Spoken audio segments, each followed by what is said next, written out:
Christmas night, 1996, began as a family holiday and ended in a violence that stunned a nation.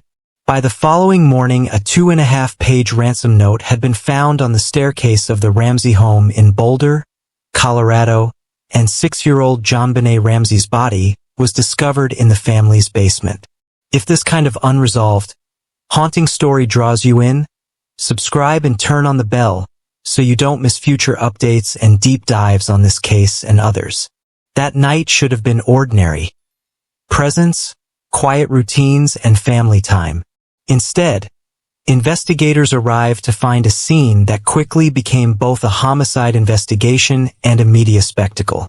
The ransom note demanded $118,000, a sum that alarmed observers because it roughly matched a recent bonus reportedly paid to JonBenét's father, John Ramsey.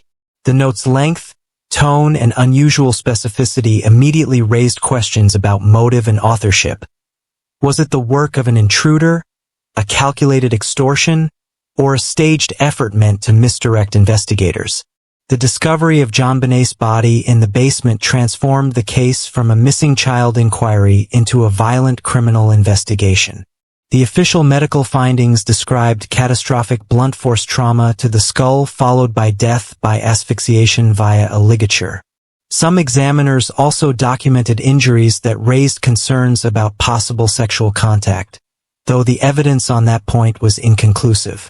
Taken together, the autopsy made clear that JonBenét's death was the result of intentional, lethal force rather than an accident. From the earliest hours, the investigation was complicated by how the scene was handled and how quickly the story spread. Police, family, friends, neighbors, and members of the media moved through the house in the immediate aftermath. Items were touched, photos were taken, and key areas, including the basement where the body was found, were not preserved in the airtight way modern homicide scenes are routinely secured today. Investigators and outside critics later concluded that this early handling likely contaminated or muddied biological traces and other physical evidence, complicating later laboratory work and eroding confidence in the integrity of the crime scene. Small, domestic details soon became the focus of intense scrutiny. A partially digested bowl of pineapple in JonBenét's stomach prompted a forensic timeline that did not sit neatly with later public accounts of the family's activities that evening. Fingerprints linked to family members were found on the bowl and utensils associated with that meal, and the pineapple detail became emblematic of the broader timeline problems that would dog the investigation. Without a clear, uncontaminated context for these traces, ordinary household items took on outsized importance in competing narratives about the final hours of the child's life. Several objects within the home drew particular attention as potential instruments of violence. Investigators found a ligature fashioned from a length of nylon cord tied to the handle of a paintbrush. Parts of that brush were missing from the household. The knotting and the origin of the implement raised questions about whether the binding material was improvised from items inside the house or brought in by an outsider. A heavy Maglite flashlight was also noted. Some observers suggested such a flashlight could have caused the type of blunt force injury documented in the autopsy.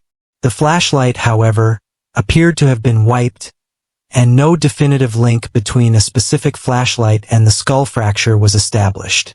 Even a child's toy train track became part of public conjecture as people tried to imagine what could have delivered the blow. None of these possibilities produced an unambiguous, preserved weapon that could be introduced as decisive evidence. Years after the crime, DNA analysis added another layer of complexity.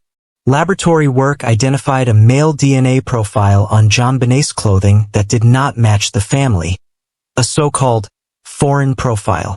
Early testing could not fully separate that profile from mixed or degraded material, and for a long time it remained an unresolved lead. Advances in forensic genetics and investigative genealogy have since provided new tools that can sometimes tease apart mixed contributors, giving cold case investigators fresh avenues to explore. Still, any genetic lead in this matter would require careful corroboration through traditional police work, witness interviews, alibi checks, and supporting physical evidence, before it could form the basis of charges. The family, already thrust into the national spotlight, faced intense public scrutiny.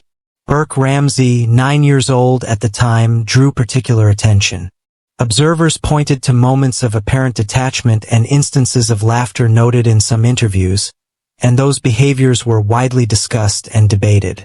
As Burke matured, his later public appearances, including a televised interview years later, reignited controversy, with critics pointing to smiles or pauses as suspicious and defenders arguing that prolonged public harassment and trauma can shape behavior in complex ways. Psychologists caution that children react to grief and stress in varied ways, but in the court of public opinion those nuances were often lost amid sensational commentary. Media coverage played a decisive role in how the case evolved. Books, documentaries, and endless television segments turned private tragedy into a public drama, and the resulting spectacle affected both perception and process. When a crime becomes a cultural event, the pressure to produce answers grows. Recollections are reshaped by repeated reporting, and the line between responsible inquiry and sensational accusation blurs. That sustained attention complicated investigative work and shaped the long-running debate over what the available evidence truly shows. Nearly 3 decades on, the case remains officially unsolved. The evidence that exists has supported competing interpretations. Some point to the ransom note, timeline inconsistencies, and family-related clues as reasons to scrutinize household members. Others emphasize the unidentified DNA, signs some have read as forced entry, and physical traces that could suggest an outside attacker. Early investigative missteps, the passage of time, and the corrosive effects of relentless media attention have all contributed to the stalemate. The practical takeaways are stark. Early scene contamination likely diminished opportunities for definitive forensic breakthroughs. Key items, the ransom note, the pineapple, the wiped flashlight, the paintbrush ligature, and the foreign DNA profile, continue to raise questions because none of them, alone, provides a complete answer. Public fixation on behavioral cues has further complicated an already fraught search for truth. The harder you look at this case, the more it looks like a study in how small things add up to a mountain of uncertainty. For investigators, every scrap of physical evidence and every witness statement is a thread. Pull the wrong one and the weave unravels. Pull the right one and a story can be reconstructed. In JonBenét's case, threads were pulled, retied, and sometimes lost within hours of the discovery. That early turbulence did not just complicate laboratory work, it shaped the questions investigators could reasonably answer years later. One area that has kept the case alive is forensic science itself. Techniques that were rudimentary or unavailable in 1996 have since matured.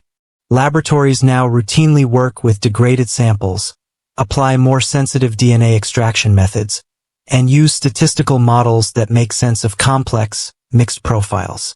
Investigative genetic genealogy has also become a powerful tool for tracing unknown DNA to a family tree, but it brings caveats.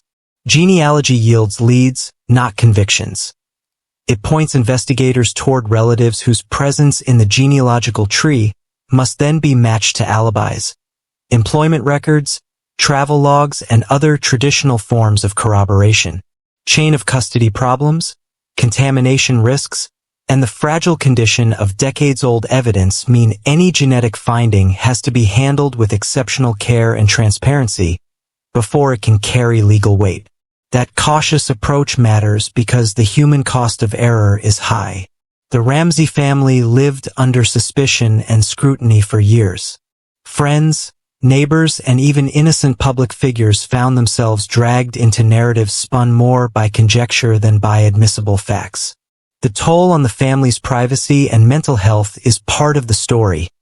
It also complicates how the public interprets later developments. When a new lead is announced without context, the media echo chamber can turn nuance into certainty overnight. Investigators who hope to build a case have to do so with both scientific rigor and an awareness of the reputational damage that premature statements can inflict. There are also legal and ethical questions that complicate modern efforts to reopen or advance old lines of inquiry. Using genealogy databases raises privacy concerns and legal hurdles. Some companies limit law enforcement access, and courts have begun to weigh in on how such evidence can be used. Defense attorneys can and will challenge not only the science but the manner in which it was obtained and documented. A case that rests on a single novel technique without robust, independent confirmation risks collapse under cross-examination. That reality encourages a slow, methodical path. Test, retest, document, and then build the narrative that links a genetic lead to a physical presence at a particular time and place. Beyond labs and law, there is the community dimension. Boulder carried the case in its collective memory. Anniversaries, candlelight vigils, and the occasional resurgence of local reporting kept the wound open. For towns and cities that experience high-profile crimes, the afterlife of a case can be long and corrosive. Residents who remember the initial frenzy have watched years of speculation and feel the unresolved nature of the case as an ongoing civic wound. That shared experience colors how new information is received and how trust in local institutions is measured. There are procedural lessons here for future investigations. Securing a scene, limiting access, documenting steps, and preserving evidence in a tamper-evident way are basic, but their absence can be catastrophic. Training first responders on the importance of immediate preservation, ensuring that media access is controlled, and creating protocols for evidence handover are investments that pay off decades later. In the most practical terms, the Ramsey case is a reminder that when a crime intersects with fame and media attention, those extra eyes and cameras are not neutral observers. They become actors in the story, and investigators must manage that reality proactively. Public discourse around behavioral interpretation also deserves a measure of restraint. Human beings react to trauma in unpredictable ways. What looks like detachment to one observer is survival strategy to another. Sound reporting and responsible commentary require features like corroboration, expert context, and restraint from definitive pronouncements on behavior alone. When the court of public opinion passes judgment on a child's reaction or an adult's composure without evidence, justice is not served. Spectacle is. What might meaningful progress look like at this stage? It would start with transparent, documented laboratory work and a clear chain of custody for any retested items. It would include independent peer review of findings before public statements are made, and a coordinated effort between forensic scientists and detectives to convert any lead into a corroborated line of inquiry. That process is slow and unsatisfying for a public hungry for answers, but it's the only path that reliably separates promising leads from false leads that waste time and damage lives. Until such work produces an unambiguous result, the case will remain a study in ambiguity, a confluence of compelling clues that do not align neatly and procedural missteps that closed off otherwise promising avenues. For many, that is a bitter outcome. A violent death with no one held to account, and a family that has spent decades under a harsh spotlight. For others, it is a warning about the limits of human inquiry and an argument for humility in the face of incomplete data. The moral of this long, painful story is not that answers are impossible, but that good answers require patience, rigor, and ethical care. If new science can be applied in a way that honors those requirements, then, and only then, can the hope of justice be renewed without reopening old wounds unnecessarily. The Ramsey case will remain a touchstone for how we investigate, how we report, and how we treat one another when the searching begins. If you follow this story, watch not for sensational soundbites but for careful, evidence-backed updates. The difference between rumor and resolution depends on it.